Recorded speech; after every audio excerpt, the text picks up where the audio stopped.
doing? Whoever wants to start. Yes. What do you see from Ohio State's defense? Obviously, they have very many points and have really done a good job getting the passing game. What have you seen kind of on film?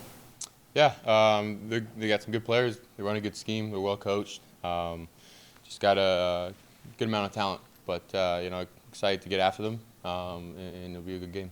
Hey Curtis, just with having the bye week, did that give you a chance to maybe review Michigan more and kind of go more into kind of the review and also the preparation for this week, and kind of how did the bye week play out for you? Yeah, I mean it was a favorable bye week for sure.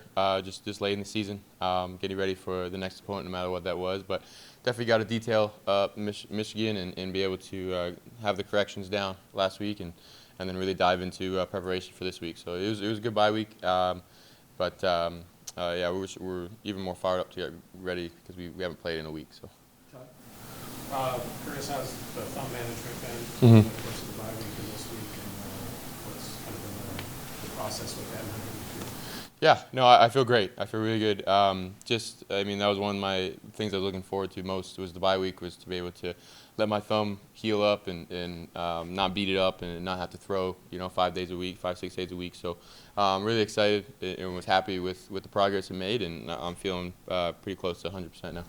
Daniel and Josh. I want to say that Trey Whittick mentioned that just how pointed Sig is, with how much film he watches, how thorough he is in meetings. Does that kind of have to change the way that you watch or evaluate film?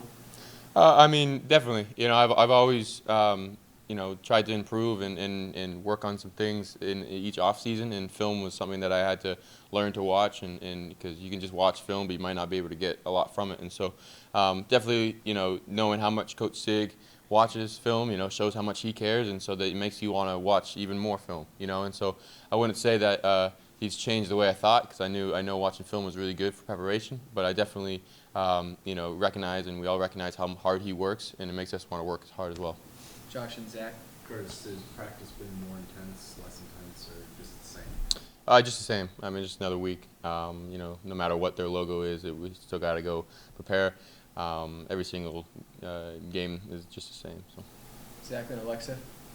Curtis, beginning your career at Ohio University, does that add anything? Does it change the way you kind of look at it? Do you have preparation in the past on Ohio State? What does that kind of do for you? Never played them in my career. I've definitely played in some environments that have been similar. When Penn State in 2022 was an awesome atmosphere. Be able to play there, and so it's not going to be the most I've ever played in front of, but I recognize the history behind the Ohio Stadium and the amount of fans and how great an atmosphere will be. So I'm really excited for that and just ready for the challenge. Alexa and Brad. Talking a little bit about atmosphere, it sounded like crowd noise was being piped in as you were walking in. Is that something you guys do weekly? Is that just a this week thing because of just how loud the shoot can get? Or? Yeah, I think it'll probably be one of the more loud environments this year, and so we always do have crowd noise every single week because it's going to be a crazy atmosphere no matter what. But definitely just understanding that, having some things to be aware for, because it will be a loud environment, and especially just at first, and we'll just have to quiet them as we go. So. Brad and Dylan. Curtis, what was the first time you played in what felt like a big game, be it in high school or college, and why was that a big game for you?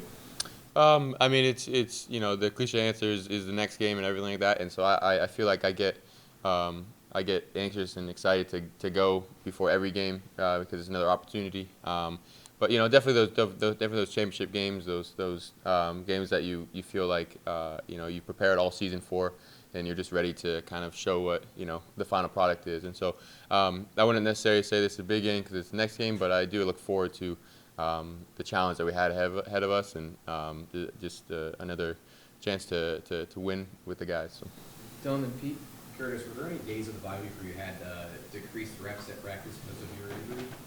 I wouldn't say decreased reps for just me, but the rest of the team kind of we took a couple reps off just to manage load and everything like that, and so I obviously was a part of that.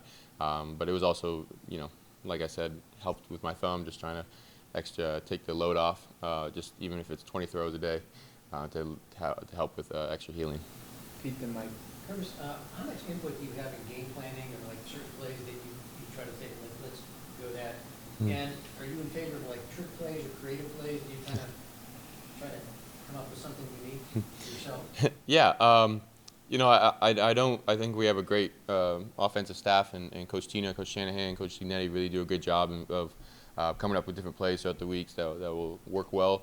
And you know, I don't necessarily come up with plays on my own, but I definitely ask questions. You know, try to clarify. You know, what to do on this play against this coverage kind of thing. Just trying to clarify from my brain how I learn and everything like that. So, you know. I wouldn't say in part, but I definitely like to know what's going on, have that feel for it, and you know it's always fun to have a couple trick plays. You want to make sure they work and you can take full advantage of them, because you know sometimes it's the best thing is just to execute your offense.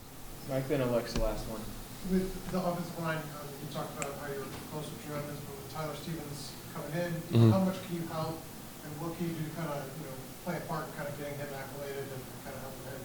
Yeah, he's been one of our best guys as well throughout this whole year. I mean, in some packages early in the season, he came in and was a part of those packages because you want that type of player on the field, and so we really had 6, 7. We got a really deep O-line, so we had guys that we knew that if something horrible happened, like what happened to Drew, that next man up, and we'd just be fine. And so offensively, the mindset hasn't changed because of anyone new, but willing to do whatever because we know Drew is hurting and wish he was out there with us. So. Alexa, last one. Coach Sig has talked about he's really good at quieting the noise, and has talked a lot about quieting the noise. Has he said anything different this week, or what have been some of the conversations about kind of what you're saying now? Because the next game is just another game. Yeah, it's a chance to do something really special, but. Yeah, I think we align, and a lot of what he says, has been reflected in the way that we've handled our week and our mindset. And he came in, started last week in the bye week, and started this week, and just saying this is just it's a big game because it's the next one kind of thing. And I think a lot of us full-heartedly believe that, and knowing that we can play with anybody, and that it doesn't matter who we're playing against. We just got to go execute, and we'll be fine. And so that's kind of our mindset going into this week, just like it was every other week. Thanks, Curtis. Thanks, guys.